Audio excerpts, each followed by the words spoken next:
여러분 안녕하세요. 카밀로입니다. 자, 라이프 루시딩 내에서 함께 비원 영성을 공부하는 같은 도반님들의 이야기 리빙 에세이 시작합니다. 자, 첫 번째 초대 손님은 저희 이제 베스트셀러 작가시죠. 나는 나의 20살을 가장 존중한다. 그리고 그 이전에는 더 바이브 시리즈 그 책을 쓰셨던 이하영 작가님 모셨습니다. 반갑습니다. 안녕하세요. 첫 번째 이제 초대 손님으로 우리 이하영 작가님 모셨고요. 같은 공부를 하는 사람들, 사람 사는 이야기를 하는 그런 컨텐츠라고 생각을 하시면 돼요. 예, 저희가 사실은 인연이 좀 깊어요. 몇 년 전이에요, 벌써? 한 5년, 6년 된 것 같은데요. 6년 그 가까이 됐을 거예요, 그렇죠? 그래서 정신세계사에서 그때 맞아. 책 작업하면서 인연이 되어서 그때부터 이제 알고 지내는 저희 이제 지인입니다. 저한테는 이제 형님이시죠, 한 살 형님이시고. 그래서 오늘 이제 우리 이하영 작가님 모시고 그 진솔한 어떤 그런 이야기들 그런데 보통 보면은 내 안에 있는 어떤 내면의 상태에 대해서 인터뷰를 할 수 있고 드러낼 수 있는 기회는 흔하지가 않죠. 맞아요. 그렇죠. 맞아요. 그래서 나의 어떤 내적 여정의 중심을 둔 그런 한 인터뷰로 꾸며봤습니다. 이 첫 번째 질문인데 비원성에 기반하는 영성을 시작하시게 된 계기와 이 영상 분야에서 삶의 목적을 찾게 된 어떤 이벤트가 있다면 그리고 어떤 뭐 경위가 있다면 이야기 좀 들어볼 수 있을까요? 그러니까 어쨌든 이게 마음 공부하는 사람들의 채널이잖아요. 그렇죠? 그렇죠. 그래서 일단 좀 더 편하게 이야기를 할게요. 그럼요. 왜냐면 대중적 채널에서 이야기를 하면 오히려 마음 공부 관련된 이야기를 할 때 조금 사람들의 어떤 편견이라든지 그렇죠. 사람들의 어떤 의식 수준에 따라서 단어를 조금 조절을 해야 되고 좀 뭐랄까 좀 어려운 이야기를 최대한 쉽게 풀어내려고 하는 그런 노력들이 필요한데 맞아요. 오히려 그런 걸 없이 그냥 마음 공부하는 사람들 대상으로 하는 채널이기 때문에 너무 어렵게 더 편하게 한번 너무 어렵게 하죠. 이야기를 해보도록 하겠습니다. 일단 첫 질문이 비이원 세계에 어떻게 입문하게 되었느냐, 되게 우연찮게 입문하게 됐어요. 언제였냐면 고등학교 2학년 때였어. 고등학교 2학년 때 수학의 정석을 공부를 하다가 갑자기 허수인 아이가 딱 등장을 했어. 근데 나는 수학이란 과목을 제일 좋아했거든요. 왜? 수학은 가장 과학적이고 가장 논리적인 학문이기 때문에 그렇죠. 그 수학을 가장 좋아했는데 거기서 말도 안 되는 숫자라고 말할 수도 없는 그 무언가 개념이 하나 딱 등장을 한 거예요. 그게 우리가 알고 있는 제곱하면 마이너스 1이 되는 그 아이가 발견이 된 거예요. 근데 사실 이게 우리가 지금은 이런 말들이 있잖아요. 우리가 세상 모든 것들은 우리가 인식을 함으로써 존재하잖아요. 근데 그놈은 인식이 되는데 존재하지가 않아. 너무 신기한 거야. 어쨌든 우리가 알고 있는 이 지구상에 이 세상에 없는 존재라는 것을 그때 처음 느끼면서 굉장히 신비로운 경험을 한 거예요. 그리고 두 번째는 좀 자유로워졌어. 왜냐면 내가 어릴 때 중학교 1학년 때 그 영어 시험이었는데 영어 시험에서 나라는 그 대문자 I 있잖아요. 네네. 그 대문자 I는 항상 문장 중간에 들어가도 대문자로 존재해야 된다는 거야. 그렇죠. 그래서 내가 그때 영어 쌤한테 쌤 이거 왜 다른 거는 소문자로 쓰는데 얘는 왜 대문자로 써야 돼? 라는 질문을 했는데 되게 혼났어. 아무런 이유 없이 그냥 외우래. 왜냐면 그 대문자에는 무조건 대문자로만 존재를 한다는 거야. 원래 그 모르는 거 물어보면 혼나는 게 맞아요. 맞아. 모르는 걸 물어보면 혼나는 게 맞아요. 되게 혼나가지고 나 이걸 내가 왜 혼나야 될까라는 의문을 가졌는데 지금 생각하면 그때 그 선생님도 왜 그런지를 몰랐던 거예요. 그렇죠. 근데 유일하게 그 허술한 아이라는 것을 보면서 나도 이제 아이를 소문자로 쓸 수가 있구나라는 것을 알게 되면서 좀 자유로워졌어. 자유로워졌어요. 그래서 어떻게 보면 굉장히 뭐 별거 아닌 경험일 수도 있는데 그 아이를 접함으로써 인식되지만 존재하지 않는 그 무언가를 발견했다는 그 느낌과 오히려 그 나라는 아이가 아이로도 변화될 수 있구나라는 그런 어떤 그 자유로움 그런 걸 그때 우연치 않게 경험을 하게 된 거예요. 네. 그러다가 이제 20살 때 재수를 하다가 엄마 몰래 재수를 하다가 그때 그 한 3개월 남겨두고 재수를 했는데 그 3개월의 시간이 너무 소중하잖아요. 공부하기도 너무 아까운 시간인데 그때 우연치 않게 무의식, 잠재의식 관련된 책을 읽게 되었는데 그 책을 하루 종일 읽으면서 그 시간이 아깝지가 않은 거예요. 그때부터 아, 나에게도 무의식이라는 게 있고 잠재의식이라는 게 있고 나의 어떤 자의식이라는 게 있구나. 근데 그 책의 내용을 보니까 우리의 어떤 무의식, 잠재의식이 세상을 만들어 간다고 그러는데 그렇다면 지금부터라도 나도 내 인생을 한번 실험적으로 살아볼 거라는 생각을 하기 시작한 거예요. 어떤 책이었는지 혹시 기억하세요? 그때 나폴레온 힐의 놓치고 싶지 않은 나의 꿈, 나의 인생이라는 책이었어요. 나폴레온. 예, 거기에 이제 무의식, 잠재의식, 자의식 이런 내용들이 많이 나오는데 네.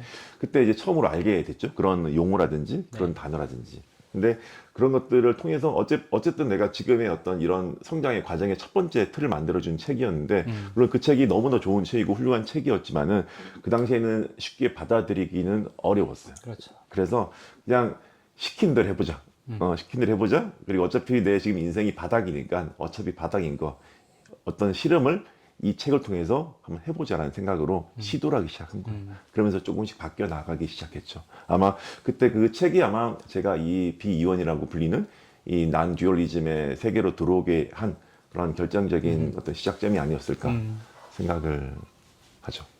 상당히 좀 오래 전이에요. 네, 좀 20살 때였으니까. 그렇죠. 저도 뭐 수행 시작한 게 막 11살 막 그랬으니까 네네. 좀 그 구도자 캐릭터를 타고난 사람들은 그런 부분이 있긴 있어요. 어린 시절부터 존재에 대해 고민을 하고 그런 부분들이 있긴 있죠. 그래서 그 좋은 말씀 잘 들었고요. 자, 근데 그 전에 이 인터뷰에서 지금 비원 영성이라고 묘사를 하는 부분은 자, 현실에 해당하는 그 실존의 영역하고 형이상에 해당하는 마음의 영역, 깨달음의 영역이 분리될 수 없는 하나임을 그 의미하는 것입니다. 이번 인터뷰에서 사용하는 비원 영성이라는 뜻의 핵심은 이제 이쪽에 있는 것입니다. 여러분들 그 부분 참고해 주시길 바랍니다. 질문 드릴게요. 비원 영성을 통해 삶에서 가장 큰 변화를 맞이한 부분이 있다면 뭐가 있을까요? 많은 분들이 질문해 주셨어요. 네. 어쨌든 우리가 이런 마음 공부를 하게 되면서 네. 얻는 가장 큰 장점은 뭐냐면 나의 시선이 높아지는 거예요. 나의 시선이 높아지게 되면 나의 눈으로 세상을 보는 것이 아니라 그 세상을 바라보는 나를 바라볼 수 있는 또 다른 비전을 가지게 되는 거잖아요. 그렇죠? 근데 그 시선을 가지게 되면 어떠냐면 어떤 삶의 괴로움이 조금 줄어드는 것 같아요. 왜냐하면 괴로워하고 있는 나를 바라볼 수 있으니까. 그렇죠. 우리가 영화 속에서 괴로워하고 있는 어떤 등장인물을 바라보면 그 등장인물을 바라보면서 나는 그렇지 않기 때문에 우린 영화를 즐길 수 있잖아요. 근데 사실 그 영화 속에 있는 그 주인공 혹은 조연, 단역, 엑스트라들은 굉장히 그 괴로움에 힘들어하는 모습을 보이잖아요. 근데 그게 삶에서도 똑같거든요. 그래서 우리가 그런 시선을 가지게 되면 우리의 인생을 삶이라는 것을 인생 영화로 바라볼 수 있는 힘이 생기게 되고 그렇죠. 그 힘이 생겼을 때 우리는 어떤 삶의 어떤 괴로움, 삶의 괴로움이라는 게 어쨌든 우리가 알고 있는 생로병사의 괴로움인데 그 생로병사에서 벗어날 수는 없지만은 그 생로병사가 주는 고통과 괴로움에서는 벗어날 수 있다. 이게 가장 큰 장점인 것 같아요. 많이 이제 즐길 수 있어야죠, 삶을. 그런 부분이 이제 그 핵심이 있는 것 같아요. 맞아요. 그래서 그렇죠. 우리 영화 보러 간 이유가 즐기려고 가잖아요. 그렇죠. 그런 즐거움이 생기는 것 같아요. 영화 이제 그 좋아하시는 영화 장르 있어요? 저는 정말 다양한 장르의 영화를 좋아하는데 다양한 옛날에는 제가 공포 영화를 안 봤어요. 너무 무서워가지고 안 봤는데 마찬가지로 그 왜 그 놀이동산 가면 롤러코스터 있잖아요. 네네. 그것도 잘 안 탔어. 무서워가지고. 그건 저랑 비슷하네요. 어렸을 때 바이킹 안 탔어요. 네, 근데 한 20살 넘어서 이제 술 몇 번 먹고 타보니까 탈만 하더라고. 술 먹고 타서 타서 안 토했어요? 안 됐어. 다행히. 근데 이게 요즘은 이제 롤러코스터가 롤러코스터임을 아니까 그 롤러코스터가 맞습니다. 주는 공포를 즐길 수가 있잖아요. 그렇죠. 인생도 마찬가지거든. 인생에 주는 어떤 고난과 역경, 시련 이런 것들이 주는 괴로움이 그냥 그게 괴로움이라는 걸 알게 되면 이게 그냥 영화일 뿐이라는 걸 알게 되면 그걸 즐길 수 있는 거더라고요. 그래서 정말 인생을 영화 보듯이 볼 수 있는 그런 힘이 바로 이 마음 공부의 힘인 것 같아요. 그렇죠. 어떻게 보면 이제 좀 거창한 어떤 깨달음의 영역 이전에 삶 안에서 실질적으로 가장 크게 변할 수 있는 부분이 바로 그 부분이라고 생각해요. 자, 그러면 세 번째 질문이 있습니다. 자, 비원성 수행자의 길에 들어선 이후에 가장 큰 고난이 있었다면 어떤 가장 큰 것이었을까요? 고난. 자, 나아가 그 상황을 어떻게 이겨내셨는지 도움이 될 만한 뭐 방법이나 정보들이 있으면 또 소개해 주시는 것도 괜찮을 것 같아요. 결론적으로 마음 공부를 하면서 제일 힘들었던 거는 마음이 잘 안 바뀐다는 것을 알았을 때예요. 왜냐하면 마음을 바꾸려고 하면 마음을 바꿀 수가 없어. 왜냐하면 마음은 내 게 아니기 때문에. 그렇죠. 우리가 뭐 소위 말하는 마인드 체인지 어떻게 하면 마음을 바꿔볼까라고 하는데 마음은 채색되는 거지 내가 칠하는 게 아니거든요. 그러다 보니까 이게 바뀌는데 시간이 꽤 오래 걸려. 그래서 제 경험으로는 마음이 바뀌는데 한 달에 한 1도가 바뀌어. 한 달에 1도. 그러면 1년 하면 한 12도. 그러다가 우리가 언제 바뀌었는지 느끼냐면 0도랑 60도는 방향이 같잖아요. 근데 0도랑 91도가 되면 방향이 어긋나기 시작하거든. 그게 91개월, 정확하게 7년 7개월이 지나면 내가 좀 바뀌었다는 걸 느끼게 돼요. 근데 그 기간까지의 어떤 런닝 커브의 기간이 어떻게 보면 데스펠링 같아. 그 기간을 못 넘기게 되면 마음 공부에 대해서 좀 허무감을 느끼고 잘 안 하게 되는 것 같은데 그 조바심을 넘는 게 가장 큰 허들이었던 것 같아요. 그래서 어떻게 보면 내 마음을 바꾸려고 마음을 써봤자 안 바뀌는 걸 알았기 때문에 어느 순간부터 내가 할 수 있는 내 어떤 행위를 바꿈으로써 마음이 바뀐다는 걸 알게 되는데 그걸 알기까지도 시간이 꽤 오래 걸렸던 것 같아요. 그래서 마음 공부라는 것은 그것을 알아가는 과정이고 내가 직관적으로 알았다는 것을 수행을 통해서 스스로가 증명하는 과정이기 때문에 그 기간이 허들 넘는 게 가장 힘들었던 순간이었고 지금도 사실 계속 제가 바뀌어가는 걸 알고 있지만은 그것을 나중에서야 결론적으로 알게 되지 내가 이걸 바꾸려고 했다는 것은 한 몇 년이 지나서 알게 되는 경우도 되게 많은 것 같아요. 그렇죠. 선생님 이제 되게 재밌는 말씀해 주셨는데 7년 몇 개월이라고 말씀하시죠? 7년 7개월 정도가 7년, 되면 7년 7개월. 91도가 바뀌니까. 91도 바뀌니까 이게 단순히 어떤 비유적인 의미만이 아니고요. 여러분들 이거 보시는 영상 보시는 여러분들도 이게 이제 뭐 과학적으로도 의학적으로도 7년 정도가 지나게 되면 인체 세포가 한번 싹 물갈이가 되는 그게 또 시간이기도 하거든요. 그래서 이런 부분에서 또 접점이 있습니다. 그래서 이제 말씀을 하신 걸 종합을 하자면 어찌 됐든 간에 포기하지 않고 꾸준하게 갈 수 있는 그 그렇죠. 마음이 가장 중요한 것 같아요. 맞아요. 그래서 꾸준함이 있으려면 뭔가 변화되고 있다는 것을 스스로 알아차리는 게 굉장히 중요한 거고 그렇죠. 그 알아차리는 과정이 바로 명상이거든요. 스스로가 마음을 볼 수 있는 시간을 가져야 되는데 제가 늘 어떤 채널을 나가든 삶의 기본기는 독서, 운동, 명상이라고 그러는데 사람들이 독서와 운동하는 사람들은 많은데 명상하는 사람들은 거의 없어요. 근데 명상을 해야지만이 스스로에 대한 변화, 마음의 변화, 그리고 생활의 변화, 일상의 변화를 볼 수가 있는데 그게 명상의 가장 큰 가치인 것 같아요. 보통 이제 저희도 명상 프로그램을 운영을 하고 하지만 명상이 어렵다라는 인식이 있어요. 네, 그래서 맞아요. 이 명상의 일상화를 위해 가지고 이런 그 직종에서 종사하시는 분들이 더 이제 이렇게 노력을 많이 이제 해야 할 필요가 있죠. 맞아요. 예, 좋은 말씀 잘 들었습니다. 그리고 이제 임계점에 대한 이야기, 그 90도 네네. 어떤 임계점에 도달을 해야지 이제 그 경로가 변하는 거죠, 말 그대로 맞아요. 트랙이. 그렇죠. 네 번째 질문입니다. 자, 현실과 마음의 중요성을 분리하지 않는 비원성의 어떤 수행자로서 그 가치를 적용을 했을 때 가장 경계를 해야 하는 부분이 있다면, 그리고 그렇게 생각하는 이유와 경험이 있다면 들어보고 싶어요.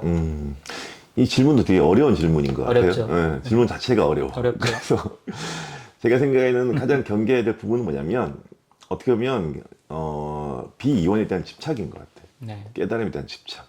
오히려 그 집착이 그 비이원으로 가는 길을 막는 것 같아요. 오히려 자연스럽게 받아들이면 되는데 뭘 하려고 하다 보니까 더 안 되는 것 같더라고요, 저는. 그래서 아까 말씀드린 대로 내가 생각을 바꿔야지, 내 마음을 바꿔야지 하는 집착, 그리고 내가 더 깨달아야지 하면 할수록 그 깨달음에서 멀어지는 것 같아요. 그래서 사실 우리가 깨달음이라는 건 이미 우리가 가지고 있는 거잖아요. 그래서 깨달으려고 노력하는 것이 아니라 원래 내 상태로 돌아가려고 하는 노력. 쉽게 말해서 생각을 없애고 내가 알고 있는 그 알아차림의 그 모습으로 돌아가는 게, 되돌아가는 게 깨달음인데 오히려 깨달으려고 뭘 하려고 하니까 더 안 되는 것 같다는 생각을 저는 많이 했거든요. 그래서 원래 우리 모든 걸 알아차리고 있잖아요. 오히려 그 알아차림을 내 생각의 막이 가로막고 있는 거지. 그 생각의 막을 오히려 더 강화하는 게 그 깨달음에 대한 집착이었던 것 같아요. 그래서 사실 우리 부처님도 그랬잖아요. 부처님도 깨달음에 대한 집착이 있어가지고 오히려 깨닫지 못했다는 것을 제가 알면서 오히려 그 깨달음에 대한 집착 없이 오히려 좀 일상에서의 어떤 그 느끼는 것들을 더 알아차리는 그런 과정을 통해서 저는 마음 공부를 하고 있는 것 같아요. 그 말씀하신 부처님 얘기가 보리수나무 아래에서 맞아요. 연기법 관하시기 전에 맞아요. 몇 년 동안 고행해가지고 맞아요. 이 피골이 상접한 어떤 그 불상도 있어요. 음. 고행하는 시다르타 그 불상 있을 정도로. 그래서 이런 것들이 본질이 아니구나라는 것을 이제 아신 거죠. 맞아요. 체험을 하신 다음에 맞아요. 새롭게 이제 세상을 바라보셨고 부처의 그 길에 들어서시게 되셨던 거죠. 맞아요. 다섯 번째 질문입니다. 감정을 외면하고 회피하는 관념을 가진 사람들이 많습니다. 자, 이를 어떻게 마주하여 오셨나요? 또 이 질문은 또 의미가 있는 게 뭐냐면은 수많은 이제 그 환자분들 만나시잖아요. 네네. 만나시면 또 이제 상담도 하실 테고 그 이야기도 들어주고 또 본인의 뜻을 전달도 하셔야 될 텐데 이제 이런 부분들이 걸릴 수가 있거든요. 맞아요. 그 앞에서 어떻게 이제 대처를 하셨고 체험들이 있으셨는지. 우리가 그 감정과 너무 동일시돼 가지고 떡이 되게 되면 그 어려움에서 못 벗어나잖아요. 그래서 사실 그런 것 때문에 마음 공부하는 경우도 있고 감정을 바라보기도 하는데 이제 저도 이제 환자들하고 이야기를 하다 보면 그들의 아픔을 많이 공감도 하기도 하는데 오히려 그 공감은 과정에서 되게 힘들어지는 경우도 되게 많거든요. 그게 어떻게 보면 이런 상담하는 직업이라든지 뭐 정신과 의사들 제 주변의 사람들도 들어보면 그 환자의 어떤 감정과 동일시가 돼서 자신이 힘들어하는 경우를 되게 많이 겪기 때문에 많죠. 최대한 그거를 객관화하려고 노력을 하는데 그 객관화한 노력이 너무 정도를 벗어나게 되면 우리는 감정을 못 느끼는 뭐 그런 사람이 될 수가 있잖아요. 그래서 저는 항상 그 음미하려고 해요. 음미가 뭐냐면 알아채고 경험하는 게 음미라고 그러거든요. 그래서 감정을 음미하고 그 사람의 이야기를 그 사람의 어떤 그런 과거의 어떤 여러 가지 안 좋은 기억 그런 것들을 이야기할 때는 최대한 음미하려고 노력해요. 알아차리고 경험하는 거. 그게 제가 하는 방법인데 이걸 알아채기까지도 좀 시간이 꽤 걸렸던 것 같아요. 그래서 그리고 음미하려고 해도 잘 안 돼요. 사실. 맞아요. 그게 그래서 잘 안 이거는 돼요. 어떻게 보면 끊임없이 반복을 해봐야 이제. 맞아요. 그래서 제가 생각하는 깨달음이란 가치가 사람마다 다르겠지만은 깨달음은 달리는 것이 아니라 음미하는 것이다. 제가 생각하는 깨달음이거든요. 근데 그게 뭐냐면 우리가 달린다는 것은 뭔가 내가 달리는 줄 모르고 달리지 않아요. 근데 음미하게 되면 아, 내가 지금 달리고 있구나라는 것을 알아차리고 경험하는 거거든요. 그래서 저는 항상 제가 뭔가에 떡이 되고 뭔가에 어떤 감정과 하나가 됐을 때는 아, 한번 음미해 보자라는 생각을 하면 조금 알아차리고 경험하게 되는 그런 순간들을 많이 맞이했거든요. 그래서 그런 것들이 어떻게 보면 마음 공부하는 사람들에 대한 팁이 아닐까 한번 생각을 해봤어요. 아주 좋습니다. 그 방금 말씀하신 음미하신다는 그 부분은 실제로 주시자 수행을 할 때도 그 어떻게 감성 영역이 메마르는 그 시기를 지났을 때 이제 나타나게 되는 또 하나의 현상이기도 하거든요. 그때 진짜 비로소 진정한 주시자로서 음미할 수 있게 되는 거죠. 맞아요. 그 부분은 소중한 말씀이에요. 그래서 저도 옛날에 그 주시자 명상이라는 이런 걸 할 때 어떤 느낌이었냐면 세상이 약간 흑백 TV 같은 느낌이었어.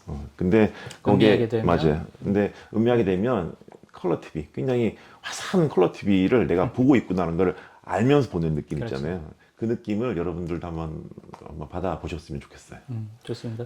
저희도 이제 그 주시자 수행법 그 수행하시는 분들한테 그 감성 좀비의 위험성에 대해서 말씀을 많이 드리는 편이에요. 너무 이제 객관적으로 지켜보려고 하다가 감성 영역 자체가 메마르는 현상이 나타날 수 있습니다. 맞아요. 만약에 그런 걸 경험하고 계신 분들이 계시면 아 이게 이렇게 무언가가 조금 잘못됐구나. 알아차림을 갖다 수행한다고 해놓고 막상 내 감성 영역 자체는 또 놓치는 것일 수 있으니까 그 두 부분을 조화를 잘 시키면서 수행하시길 바라겠습니다.